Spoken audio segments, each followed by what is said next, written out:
Bonjour à tous et à toutes. Donc moi je m'appelle Manu Buet, je suis technicien donc légumes et pommes au niveau du GAB du Finistère. Je m'occupe un petit peu des producteurs des plantes aromatiques et médicinales au travers d'un groupe d'échange régional. Donc l'intitulé c'est production et transformation des PAM.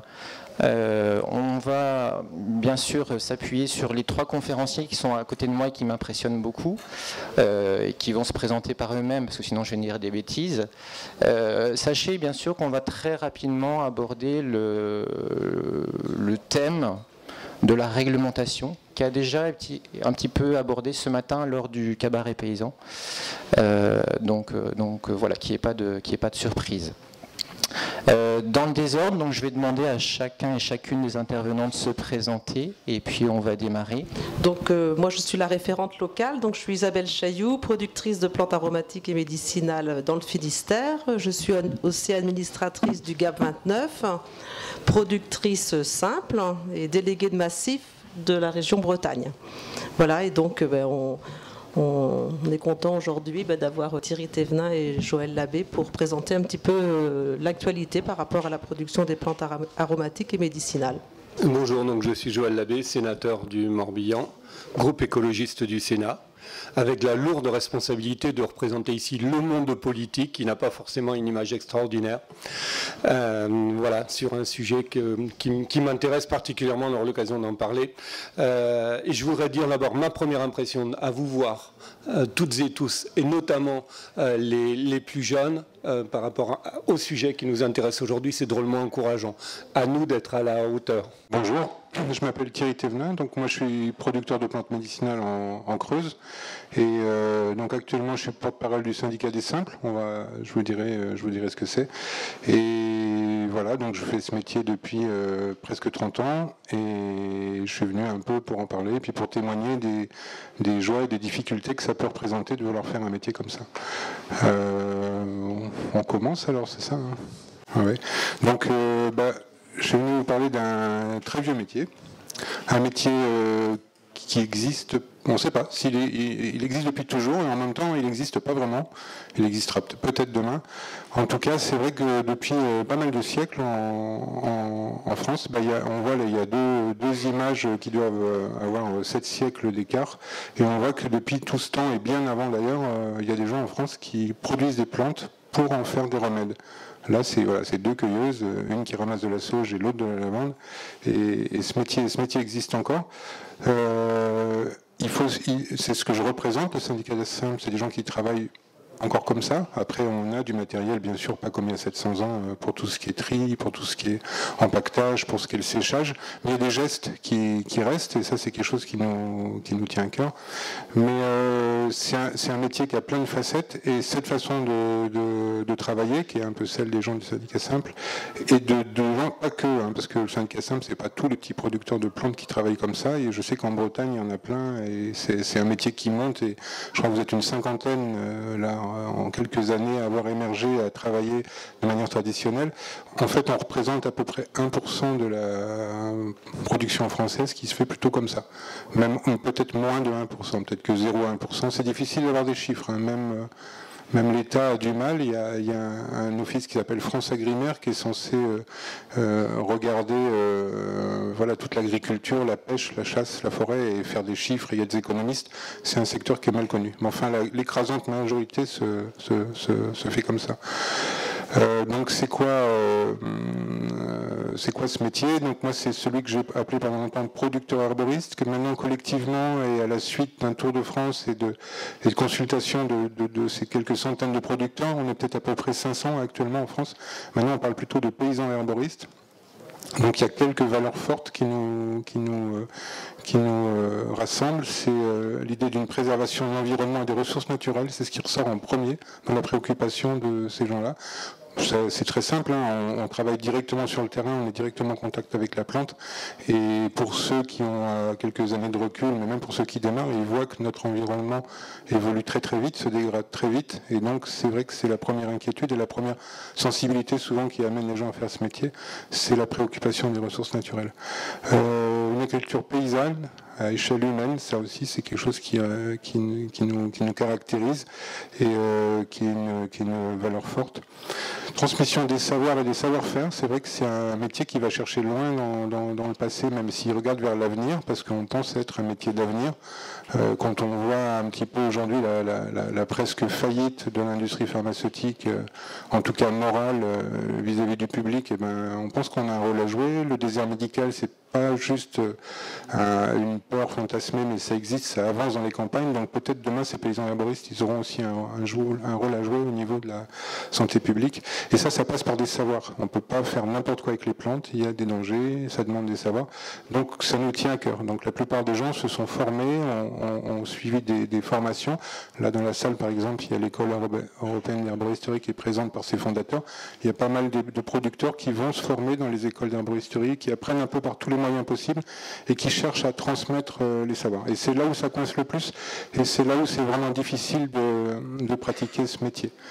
Et puis, bon, bien sûr, et vous voyez, ça arrive peut-être finalement à la fin, hein, parce que finalement ça découle, hein, c'est un découlement de tout ce qu'il y a eu avant. Si on a respecté toutes ces choses-là avant et ces valeurs-là, on aboutit à proposer au public des plantes médicinales de très grande qualité. Il y a vraiment, enfin, ceux qui connaissent les plantes et en consomment savent qu'aujourd'hui, si on achète ces plantes, bon, moi je prêche un peu pour ma chapelle peut-être, mais souvent, la plupart du temps quand même, c'est vrai, auprès de petits producteurs où il y a un circuit court avec des plantes qui ont seulement quelques mois et qui sont en tout cas vendues avant la fin de l'année qui suit celle de leur récolte, il y a une très grande différence de qualité avec les plantes qu'on peut trouver qui sont ici des circuits industriels où il y a 6-7 intermédiaires et qu'on fait des fois 10 000 km dans des conditions difficiles. Donc ça fait vraiment une grosse différence. Donc la première chose qu'il faut caractérise ce métier, c'est effectivement de bien connaître les plantes et c'est pas évident. Et c'est pas bon. Voilà, l'illustration qui est choisie, c'est de la prêle et c'est vrai qu'il y a une dizaine d'espèces en France et qu'il y a certaines prêles qui sont toxiques. Et ce métier, ça passe d'abord par la connaissance des plantes, c'est indispensable. On essaye aussi autant que possible, puisqu'on est censé utiliser ces plantes dans la cuisine ou pour se soigner, ou pour soigner ses plantes, ou pour soigner ses animaux. Il y a souvent une idée de prendre soin, de prévention. Évidemment, ça passe par faire attention aux sources de pollution. Et c'est vrai que c'est un problème qui est devenu assez important. Moi, je vous dis, j'ai à peu près 30 ans de recul pour l'exercice de ce métier. C'est vrai que c'est un problème qu'on voit que ça avance, quoi. Les zones polluées et la pollution, c'est quelque chose qui avance. On a aussi donc un rôle, à mon avis, un peu citoyen de sentinelle. On est un peu des baromètres, quoi. On est beaucoup plus sensible peut-être à l'avancée de la pollution que d'autres, parce que si on a la préoccupation de ne pas ramasser n'importe où, on voit bien que ça bouge et que ça évolue. Et donc voilà, on a mis en place des systèmes, mais Isa, je pense que tu aborderas plus les aspects techniques de comment on travaille pour essayer de repérer ces pollutions, puis essayer de les éviter quand on ramasse. La ressource, donc ça, je vous ai dit, c'est notre première préoccupation. Donc, effectivement, il y a aujourd'hui, il y a une donnée, bon, ça vaut ce que ça vaut, mais c'est l'UICN, donc c'est-à-dire c'est l'organisme onusien qui s'occupe d'évaluer la nature. Donc, c'est des grands machins un peu mondiaux, mais quand même, ça montre, c'est un baromètre là encore. Donc, le dernier rapport qui date d'avril 2016 dit qu'il y a à peu près un quart des espèces végétales de la planète qui sont menacées d'extinction très rapidement, pour un tas de facteurs, mais quand on parle des plantes médicinales, c'est 50%, c'est la moitié. Donc c'est vrai que c'est pas juste une peur infondée, c'est vrai que, voilà, bon, j'ai mis 2 photos de plantes un peu emblématiques. Aller aussi préserver ce métier de paysan herboriste avec des productions locales, c'est aussi lutter contre des fois de la consommation outrancière, comme la Rhodiola rosea, là, en photo à gauche, là, une plante qui vient de l'Himalaya, qui est pillée là-bas, qui est en train de disparaître, alors que finalement on a des fois des choses locales qui sont tout aussi intéressantes. Et puis localement, il faut faire attention aussi, on a des choses précieuses et irremplaçables en médecine populaire comme la gentiane jaune, qui sont aujourd'hui quand même largement surexploitées en France, ou comme l'arnica. Donc voilà, c'est des sujets qui nous intéressent et pour lesquels on essaie d'être un petit peu, des fois aussi, se battre pour pouvoir être entendu, et parce qu'on pense qu'on a une expertise et qu'on a peut-être des informations à apporter aux gestionnaires de l'espace. La France a signé le protocole de Nagoya il y a quelques années. Elle s'est engagée à réglementer l'accès aux ressources génétiques, c'est-à-dire à tout ce qui est vivant, végétal, animal et bactéries et compagnie.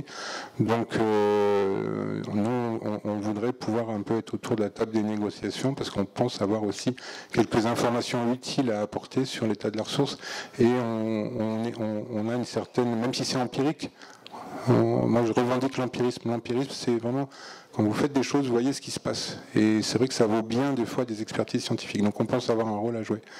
Voilà, la culture, Maïsa en parlera, ça ressemble souvent à ça, des choses très simples et souvent d'attraction animale, pas toujours, mais en tout cas beaucoup de travail qui est fait à la main.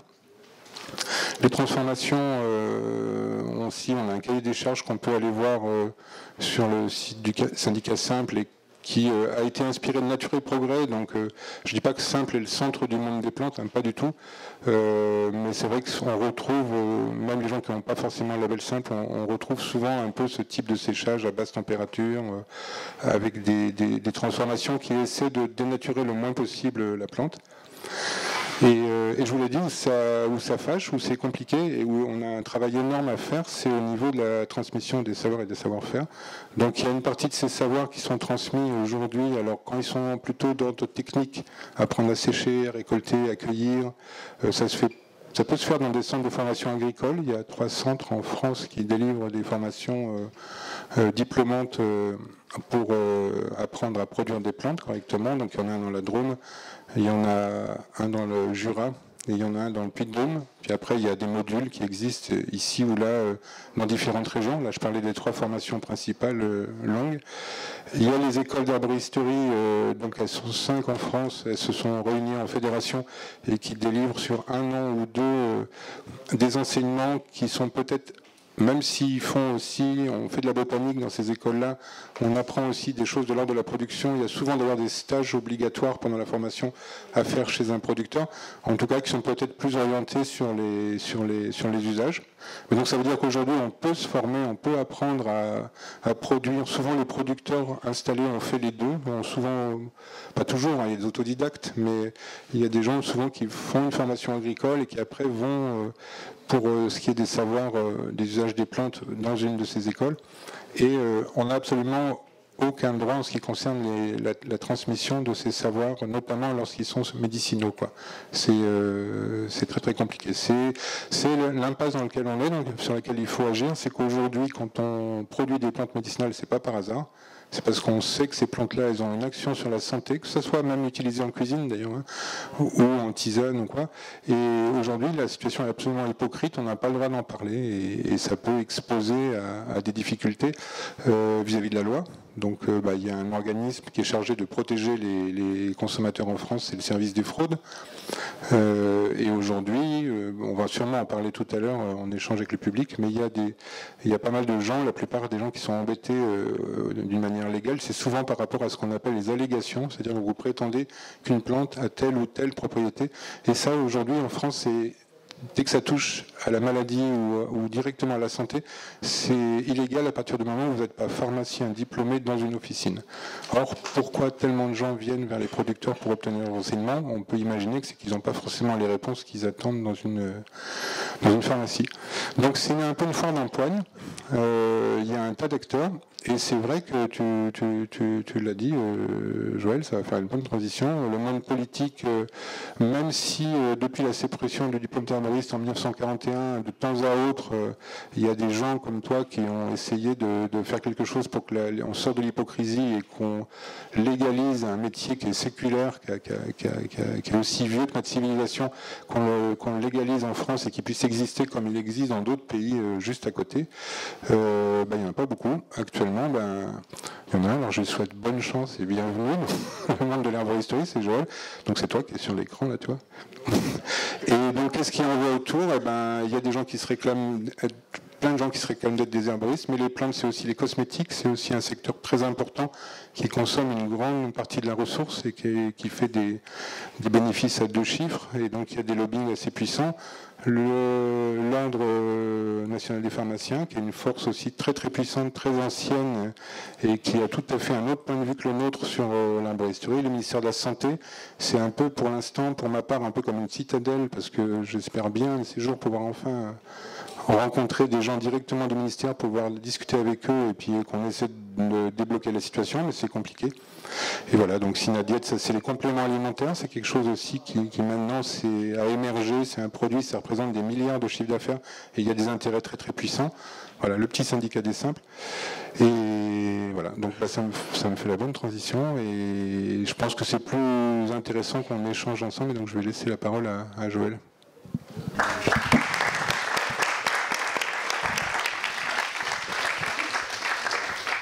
Merci Thierry. Alors il y a politique dans tout ça, donc la dernière image, je n'avais pas vu que c'était celle-là, ça a été un tournant dans ma vie politique parlementaire, c'est le jour où j'ai fait sauter la cravate, tellement j'étais en colère contre ceux qui se foutaient de ma gueule, comme je défendais avec force les méfaits, enfin l'interdiction des néonicotinoïdes que tout le monde connaît maintenant. Alors ça avait fait le buzz, c'était pas le but, c'était un véritable énervement, mais les télés et les radios sont allés savoir pourquoi, c'était les abeilles, c'était l'impact de ces insecticides sur les abeilles, et si on m'avait dit à l'époque que moins d'un an et demi après, les néonicotinoïdes auraient été interdits par la loi, je ne l'aurais pas cru, et c'est arrivé en juin dernier. Donc ce sont des petits pas en avant. Alors je vais vous parler de politique parce que j'en fais. Et je vais essayer de défendre la politique comme elle peut être faite quand elle est bien faite. Selon la définition de l'abbé Pierre, la politique, c'est l'art de rendre possible ce qui est nécessaire. Alors on va en parler sur ce sujet parce qu'il y a à faire en ce qui concerne l'herboristerie. Alors pour ma part, je suis très connoté pesticides. C'est terrible d'avoir son nom, la loi Labbé, tout ça. Mais il faut toujours aller chercher derrière. Si je suis connoté, si j'étais connoté de quelque chose, c'est la défense de l'abeille, de la biodiversité, de la santé humaine, et ça me va mieux. Donc il se trouve que suite à une mission parlementaire sur l'évaluation des effets des pesticides sur la santé humaine et sur l'environnement et la biodiversité, moi qui étais déjà écolo, eh bien ça m'a conforté, mais avec des témoignages scientifiques de tous les méfaits des pesticides et de l'agriculture productiviste agrochimique.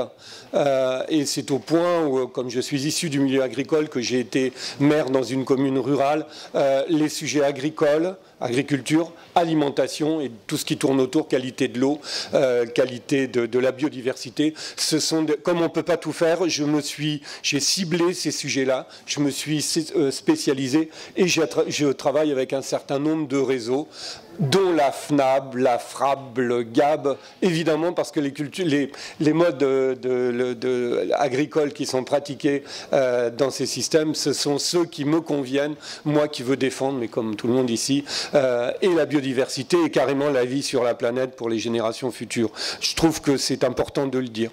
Donc j'ai réussi à faire passer une petite loi interdisant l'utilisation des pesticides sur les espaces publics des communes, les voiries et tous les espaces verts. Donc ça, c'est à partir du 1er janvier 2017. Et la vente au détail pour les jardiniers amateurs, donc c'est-à-dire c'est le jardin domestique. 1er janvier 2019, on ne pourra plus utiliser les pesticides. Alors, c'est une toute petite loi, mais c'est un pied dans la porte. Comme j'étais convaincu qu'il fallait faire quelque chose, parce que plein de gens m'ont dit, mais pourquoi tu ne t'attaques pas à l'agriculture? À l'agriculture, c'était les levées de boucliers, on ne pouvait pas avancer. On n'est que 10 écolos, on m'avait dit, tu n'arriveras jamais à sortir cette proposition de loi. Et je suis quelqu'un de tenace et qui essaie d'avancer.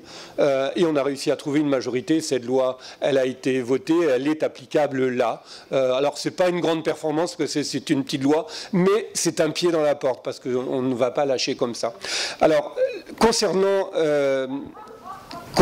le sujet de l'herboristerie, alors, il y a un moment où on devient identifié et les professionnels de l'herboristerie suivent un petit peu ce qui se passe au niveau national et connaissent mon approche du travail, donc demandent un rendez-vous et pour me dire voilà, il y a un vrai problème. Alors moi je connaissais l'herboristerie d'un peu loin, je savais que ça se pratiquait, que c'était plutôt bien et j'y étais évidemment favorable, mais je ne connaissais pas tous les tenants et les aboutissants jusqu'à l'historique. Donc j'ai rencontré Thierry Thévenin d'abord et quand on le rencontre, on en sort sort jamais indemne, parce qu'il est tellement, et avec les professionnels de l'herboristerie, ce sont des gens qui sont tellement attachés à leur rôle et au lien qu'ils ont avec les plantes, avec la nature, et derrière ça, avec la santé humaine. Eh bien, je peux vous le dire, ce sont de vrais. Moi, j'ai été scotché, je suis allé à vos journées 2 jours en Auvergne l'année dernière. Ça m'a marqué cette force qui émane de votre groupe et votre volonté de résister, parce qu'il s'agit aussi de résistance par rapport au rouleau compresseur d'un autre lobbying, là, qui est celui il se recoupe avec l'autre de l'agrochimie, c'est la chimie de la pharmacie, enfin l'industrie pharmaceutique, qui est assez terrible. Alors la loi, Thierry l'a évoqué tout à l'heure, depuis 1941, donc il n'y a plus de diplôme d'herboriste. Et alors les derniers pouvaient continuer jusqu'à la fin de leur vie, et après ça s'éteignait, parce que c'est devenu le monopole des pharmaciens qui en disposent, le monopole de la délivrance au public de ces plantes médicinales, mais seulement leur cursus universitaire n'excède pas 30 heures de formation en moyenne. Alors que les herboristes, d'abord, il y a la formation terrain, y compris le mot que tu disais, là, pas scientifique, mais empirique, quelque part irrationnel, mais on sait que ça marche comme ça. Donc tous ces aspects-là sont drôlement intéressants, et les pharmaciens n'ont pas ça. Et d'ailleurs, plutôt, alors je respecte les pharmaciens, il y en a quelques-uns qui vendent encore des plantes, mais la plupart, c'est des gélules toutes faites par l'industrie pharmaceutique qui récupère aussi ce pan du marché. Avec une fabrication soit à l'étranger ou soit en France, avec des plantes importées de l'étranger. 80% des plantes utilisées en pharmacopée sont des plantes importées, alors qu'on en a plein chez nous. Alors, il y a eu depuis quelques temps la mise en vente libre de 39 plantes, puis 148 en 2008, ce qui vous permet de les cultiver et de les commercialiser, mais avec l'interdiction de dire à quoi elles servent. Donc pas de conseil, puisque le conseil c'est réservé au monopole pharmaceutique.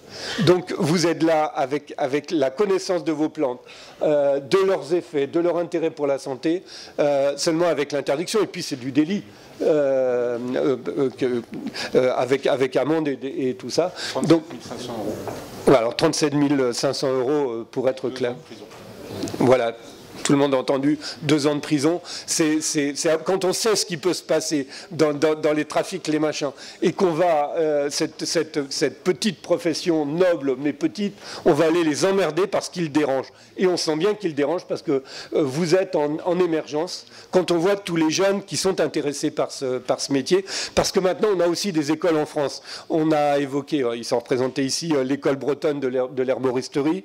Il y a l'école des plantes, il y a l'association pour le renouveau de l'herboristerie à Paris, l'école lyonnaise, autant de sites de formation qui donnent des formations intéressantes, mais qui ne sont pas sanctionnés par un diplôme en France, parce qu'en France, le diplôme n'est pas reconnu, la formation n'est pas reconnue, contrairement à d'autres pays européens.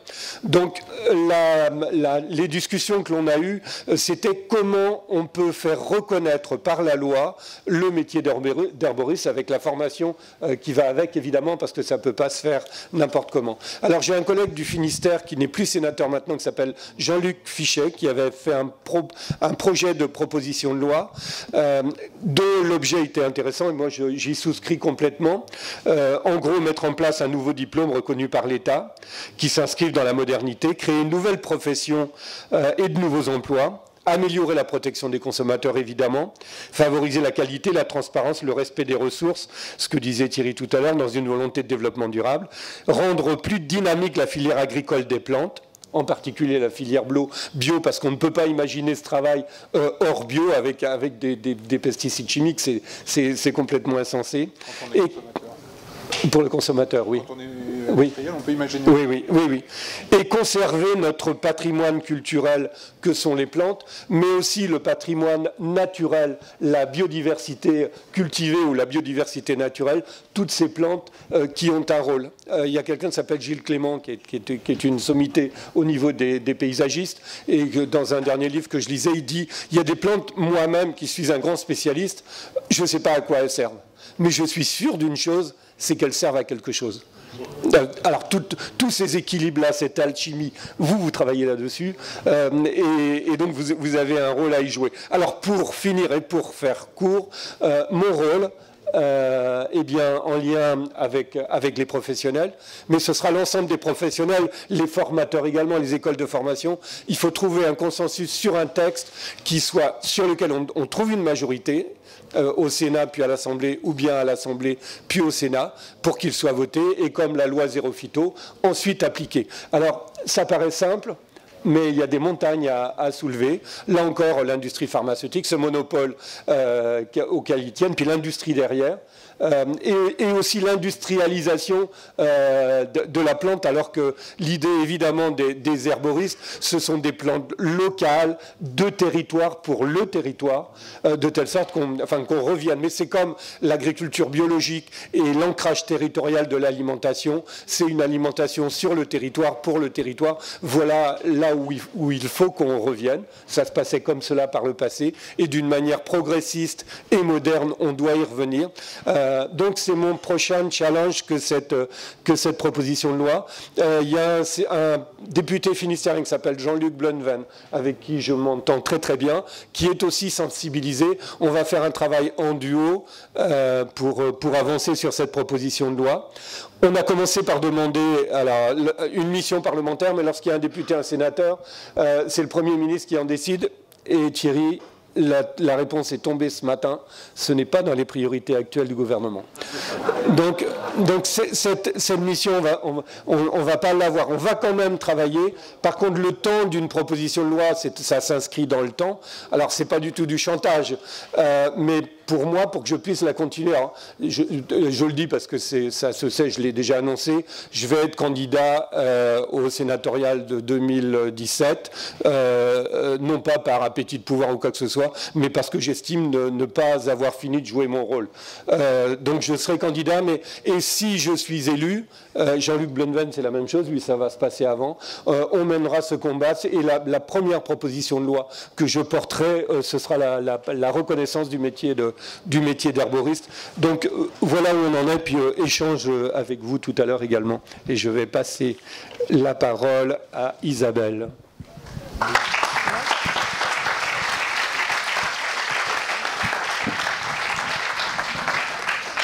Donc pour l'instant, on n'a pas encore la reconnaissance du métier d'herboriste, mais pour autant on existe et puis on se développe de plus en plus. En Bretagne, maintenant, on est une cinquantaine de producteurs de plantes aromatiques et médicinales. Donc il y a un gros travail de fait. Et c'est vrai que moi, au niveau de la Bretagne, ce que j'espère, c'est que justement, on réussisse à se former sur le modèle de production du cahier des charges des simples, hein, parce que c'est quand même un cahier des charges qui me paraît très intéressant. Donc pour revenir à ce que disait Thierry, au niveau de la production, c'est une production manuelle, locale, d'espèces locales qui poussent chez nous, préservation de l'environnement, cueillette sauvage dans des lieux qui sont bien préservés, et donc automatiquement on est tous dans des combats de préservation de notre environnement. Nous, sur l'Andivision, on combat contre une centrale à gaz, mais un peu partout il se passe des choses qui ne vont pas vers l'amélioration de l'environnement, donc on a automatiquement une action militante dans nos lieux. Également, donc, au niveau de la Bretagne, on a fait 2 formations cette année, une formation réglementation, une formation sur les plantes bio-indicatrices. Donc c'est aussi une de nos méthodes pour indiquer les lieux intéressants de cueillette, et sur nos lieux de production, d'évaluer aussi l'évolution de nos sols pour être sûr justement de travailler dans de bonnes conditions et de maintenir un bon équilibre du sol. Donc l'actualité aujourd'hui, c'est que nous allons faire l'assemblée générale du syndicat simple en Bretagne. Donc le syndicat simple nous fait je sais pas comment dire, l'honneur en fait de se déplacer jusque dans la Bretagne. Donc il va y avoir des producteurs de toute la France qui vont venir et ça a lieu du 16 au 18 novembre à Loquirec, à la maison d'accueil de la maison d'accueil de l'Île Blanche, ça s'appelle. Voilà, donc si vous n'êtes pas encore sympathisant simple, il a encore le temps d'adhérer de manière à être invité à l'Assemblée générale. Voilà, j'en profite. Et donc après, au niveau de la production de plantes aromatiques et médicinales, ce serait bien en Bretagne qu'on réussisse à... Enfin, on commence déjà à travailler, on fait de plus en plus régulièrement des groupes d'échange sur les plantes aromatiques et médicinales, mais j'ai passé ma journée justement à discuter avec différentes personnes, la rencontrer sur le salon, qui sont installées ou en projet d'installation. Et je pense qu'on a un travail à faire de rencontres et de collectivités. Enfin, on a tous des demandes, on voit qu'il y a beaucoup de débouchés, il y a des choses à faire dans différents domaines, dans les plantes en bouquet frais, les tisanes. On voit que on importe beaucoup de plantes extérieures à la Bretagne et en Bretagne on en vend beaucoup plus que ce qu'on produit. Donc je pense qu'il y a tout un travail à faire pour justement qu'on puisse tous travailler et gagner notre vie, quoi. Voilà.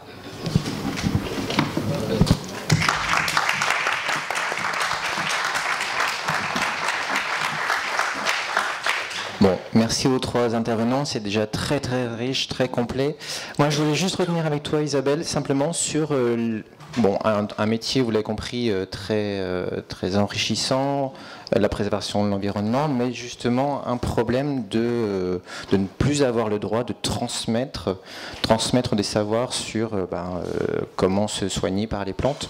Donc comment tu vis cette interdiction, on va dire, ou cette menace de loi dans ton quotidien, puisque tu es aussi à la fois productrice et vendeuse, donc en contact avec des clients demandeurs? Comme disait Thierry tout à l'heure, donc moi je fais par exemple le marché sur Brest tous les samedis matins et l'attente des citoyens est vraiment par rapport au conseil en santé. Donc on se trouve tout de suite à être, si on veut, dans l'illégalité parce que très honnêtement quand on est sur nos marchés et qu'on vend nos tisanes, on les vend en parlant souvent de santé. Et c'est pour ça qu'on aimerait pouvoir faire reconnaître le métier pour se sentir plus à l'aise dans nos baskets et qu'on revendique cette notion de paysans herboristes pour être bien en règle avec la réglementation. Alors qu'est-ce qu'on fait? On est prudent. Sur nos sachets, on n'indique pas à quoi servent les plantes, puisqu'on sait que c'est interdit. On n'a pas de documents sur nos stands, même les bouquins ne sont pas autorisés. Donc on parle beaucoup, en espérant qu'on tombe sur des oreilles qui soient amicales. Voilà. Donc après, honnêtement, en tout cas, nous, dans le Finistère, on n'a pas été ennuyés. Par contre, dans le Morbihan, je sais qu'on a 2 collègues qui ont été ennuyés par la répression des fraudes, enfin c'est pas comme ça qu'on dit, par rapport à plus le type de, comment dire, dans nos outils de production, quoi, enfin dans notre manière de produire, et notamment, enfin je sais que Thierry va pouvoir en parler parce qu'il a rencontré tout le groupe de ces gens-là il n'y a pas longtemps, enfin des contrôleurs, et donc on nous disait qu'il faudrait laver nos plantes avant de les sécher, qu'il faut les sécher sur des cadres en inox, enfin des choses qui sont totalement contradictoires avec des conditions de produire des plantes de qualité, puisqu'à l'inverse, pour produire des plantes de qualité, il faut les cueillir quand les abeilles sont dans les plantes, quand on a le zénith au niveau de l'ensoleillement et de la force des plantes, hein. Et évidemment qu'il ne faut pas les mouiller parce qu'elles vont sécher beaucoup mieux si on les cueille bien sèches, quoi.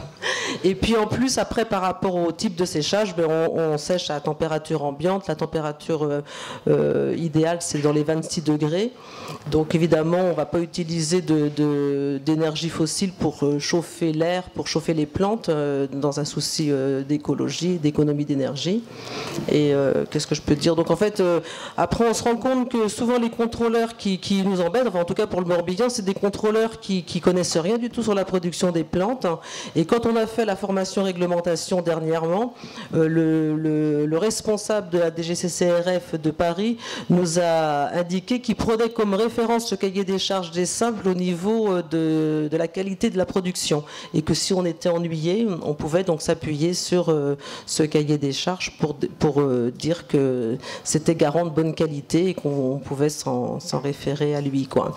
Enfin, je vais passer peut-être Thierry parce qu'il en parlera mieux que moi de cet aspect réglementaire. Oui, donc j'ai été invité la semaine dernière, donc c'est tout récent, à Angers. Donc il y a un réseau qui s'appelle OCANI, donc c'est le réseau des contrôleurs de la DIRECT, donc la direction de protection des populations. Et donc c'était la réunion un peu de tous les contrôleurs des fraudes qui en France travaillent sur les plantes médicinales. Donc c'était super intéressant. Donc j'ai rencontré la dame qui dit qu'il faut laver les plantes.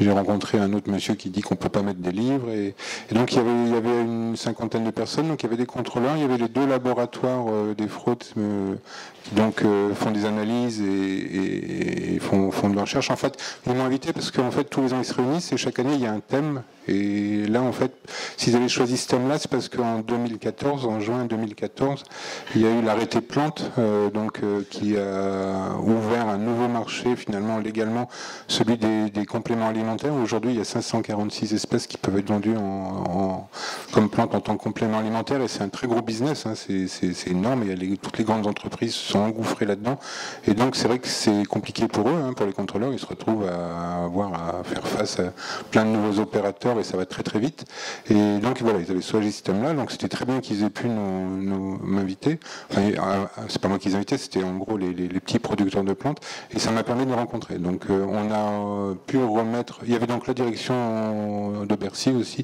la direction générale des fraudes qui était présente par deux personnes, et donc voilà, ça a permis de faire quelques éclaircissements. Je leur ai fait un peu le même type de présentation que j'ai fait là, et j'ai été aussi franc et direct. Alors c'est vrai que je me suis peut-être un peu exposé, mais j'ai commencé comme ça en disant je vais être très direct, très franc, puis dire les choses comme elles sont. Tu ne sais pas faire autrement. Non, je ne sais pas faire autrement, c'est vrai. Et donc, enfin, à mon sens, ça s'est très bien passé. Donc, j'ai pu rencontrer la dame qui, en Bretagne, a dit qu'il fallait laver les plantes. Je lui ai dit, écoutez, madame, si vous voulez vous sécher, vous ne passez pas d'abord sous la douche, quoi. C'est un non-sens, quoi.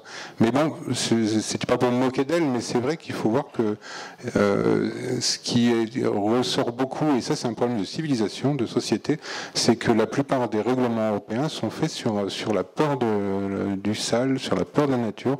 On est dans une société hygiéniste et où l'hygiénisme serait source de sécurité. Et ça, c'est pas elle qui a pondu le règlement, elle est payée pour le faire appliquer. Et donc, si vous tombez sur quelqu'un qui est très consciencieux, qui essaie de bien faire son travail, eh ben, il peut être amené à faire des mauvaises interprétations des textes. Et on lui demande souvent d'aller regarder un métier qu'elle ne connaît pas. Donc, c'est pour ça que pour moi, ce type de rencontre était quand même important. Et je pense qu'il y aura avant-après. Par rapport au livre, c'est pareil, je me suis un peu exposé. Il se trouve que moi, je vends des tisanes, mais il se trouve aussi que j'ai écrit un livre où il y a des propriétés sur les plantes. Donc j'ai dit, je fais comment ? Je n'ai pas le droit de vendre mon livre, alors que c'est moi qui l'ai écrit. J'ai pas le droit de vendre mes plantes, comment je fais ? Il faut que j'ai 2 stands, mais je peux pas tenir 2 stands à la fois. Enfin voilà, je les ai un petit peu mis le nez dans le caca, quoi, comme on dit familièrement. Et en fait, donc ce qui est ressorti, après discussion, et donc voilà, ça vaut ce que ça vaut, mais ça a été dit et affirmé dans ce lieu, et tout le monde s'est mis d'accord là-dessus, c'est que on peut mettre un livre maintenant, c'est officieux, hein, mais on peut mettre un livre sur le stand dans la mesure où ça ne serait pas un livre qui serait expressément écrit juste pour la gamme que vous vendez. C'est-à-dire que si vous faites vraiment un vrai petit bouquin où il y a justement, comme par hasard, toutes les plantes que vous vendez et que c'est juste les indications thérapeutiques, là, ça ne serait pas toléré. Et ce qui serait surtout pas toléré, c'est de vendre le sachet de plantes avec le livre ou avec le livret. Parce que là, on pourrait dire qu'il y a une incitation directe. Mais sinon, on ne peut pas vous empêcher légalement. Et donc là, effectivement, il y avait Guillaume Cousin, qui est donc un peu le référent pôle végétal pour la Direct, disait qu'on ne peut pas vous empêcher de mettre un livre à disposition du public dans la mesure où il n'est pas expressément adapté à votre gamme. Parce qu'au début, ils m'ont dit, mais votre livre, il ne parle pas de vos plantes. Je leur ai dit, si. Mais il ne parle pas de médecine. Ben si. Donc c'est vrai que ce livre que j'ai écrit, c'est effectivement pas juste ma gamme de plantes, mais... Et voilà, ça c'est un petit éclaircissement. Par rapport donc à laver les plantes, il ne faut surtout pas les laver. Hein. Je ne sais pas si la personne est dans la salle, mais bien sûr qu'il ne faut pas les laver. Je pense pas que c'est ce qu'elle avait l'intention de faire. Mais il faut des fois, et c'est vrai que voilà, c'est pour ça que je pense que ça passe par le dialogue, il faut aller rencontrer les gens et discuter avec eux. On ne va plus venir vous dire de laver les plantes avant de les sécher. Voilà, donc après, je sais pas, il y a sûrement d'autres questions. Je peux peut-être pas vous transcrire ça a duré une demi-journée, donc la rencontre. Donc on a parlé de plein de choses. Ça me reviendra sûrement, il y a sûrement d'autres choses importantes qui ont été évoquées. Oui. Sur les livres, on peut juste exposer des livres ou il faut absolument les vendre en fait sur le stand? Eh bien oui, c'est la question que j'ai posée, parce que c'est souvent dit, on dit, si on le vend, c'est plus légal que... En fait, ça n'a rien à voir, non. Non, tu peux mettre un livre qui parle de plantes médicinales sur ton stand, que tu le vendes ou que tu le donnes, ça a pas ou que tu le laisses simplement à disposition des gens, ça n'a pas d'importance. Et c'est pas illégal, il n'y a pas de texte qui dit que c'est illégal. C'est l'interprétation souvent qui fait que des fois, voilà, ces gens-là, par exemple, moi j'ai assisté à toute leur journée, et donc ça ne concernait pas que les plantes, ils étaient aussi très embêtés par rapport à aller faire des contrôles sur les salons de l'érotisme pour tous les produits à base de Viagra. Voilà, ils font plein de choses. Donc c'est normal que des fois ils ne sachent pas trop comment interpréter les textes et ne savent pas trop quoi faire avec, parce qu'on leur demande. Je ne vais pas non plus me faire l'avocat du service des fraudes, mais on leur a supprimé 1000 postes en quelques années. Ils sont très peu nombreux. Il faut voir qu'eux, on les a quand même missionnés. Et je pense qu'il y en a beaucoup qui y croient sincèrement pour protéger la population. Et fatalement, quand on n'est pas assez nombreux et qu'on nous demande d'être hyper compétents dans des domaines dans lesquels on n'a aucune expérience, fatalement, on fait des erreurs d'interprétation, on fait des bêtises. Donc moi, je crois qu'à la vertu d'aller les rencontrer, de travailler avec eux, quoi. Oui, juste pour finir, effectivement, je pense que la bonne démarche, si vous avez des soucis ici en tant que producteur avec des fraudes, il ne faut pas rester dans son coin, il ne faut pas avoir peur, il ne faut pas abandonner. Il y a eu un cas, alors je ne sais pas si c'est en Bretagne, parce que des fois je me mélange les pinceaux, mais quelqu'un a décidé d'abandonner, oui c'est en Bretagne, il a abandonné son métier, moi je dis non. Et ça je l'ai fait remonter et ça a vraiment frappé les gens. J'aurais dit, essayez de voir ce que vous faites. D'ailleurs, j'aurais dit clairement, si vous appliquez le règlement, je vous demande pas je n'explique pas ce que vous allez faire, mais si vous appliquez clairement le règlement tel qu'il est là aujourd'hui, vous nous faites disparaître, ça faut en être conscient. Je ne suis pas là pour vous culpabiliser, mais il faut être conscient que vous allez nous faire disparaître. Vous êtes obligé de faire des adaptations, vous êtes obligé de l'interpréter un peu plus souplement, ce règlement, parce qu'il a été écrit pour des industriels, pour des multinationales, et pas pour des petits paysans qui sont dans leur jardin. Et donc, ce que j'aurais dit aussi, rendez-vous compte, cette année, là, vous avez fait abandonner quelqu'un qui sans doute a passé 1 an de sa vie à se former, à payer de sa poche une école, parce qu'elle n'est même pas diplômante, c'est même pas forcément prise en charge, qui va s'installer, qui cette année, enfin, je sais pas quelle était la météo en Bretagne, mais nous, on voyait les plantes mourir sous la canicule, avec plus forcément d'eau pour l'arroser. Voilà, je dis sans vouloir faire de misérabilisme, vous envoyez un courrier à cette personne, et puis à la fin de la lettre, elle voit qu'elle est menacée de 30 000 € d'amende et d'emprisonnement. Elle, c'est ça qu'elle voit. Et là, c'est la goutte d'eau de trop, et elle se dit, moi j'arrête, je continue pas ce métier. Et là, je leur dis, soyez conscients de ça, c'est pour ça que je pense que c'était quand même profitable cette journée. Donc restez pas seul si ça vous arrive, faites remonter, via le syndicat simple, ou via le GAB, ou via qui vous voulez, mais c'est pas juste des gens qui sont payés pour vous détruire ou vous supprimer, c'est des gens avec qui il faut aller discuter et puis essayer de trouver des solutions ensemble pour exister. Après, bon voilà, ils vont pas détourner la loi pour vous, mais je leur ai expliqué la démarche qui était en cours avec Joël, et je leur ai dit voilà, même si vous voulez, vous êtes en tant que citoyen les bienvenus pour nous aider à nous donner des pistes pour voir comment faire bouger les choses et bouger les lignes, quoi. Très bien. Merci à vous tous pour la qualité de vos questions. Merci aux 3 intervenants pour la qualité des réponses. Et à très bientôt.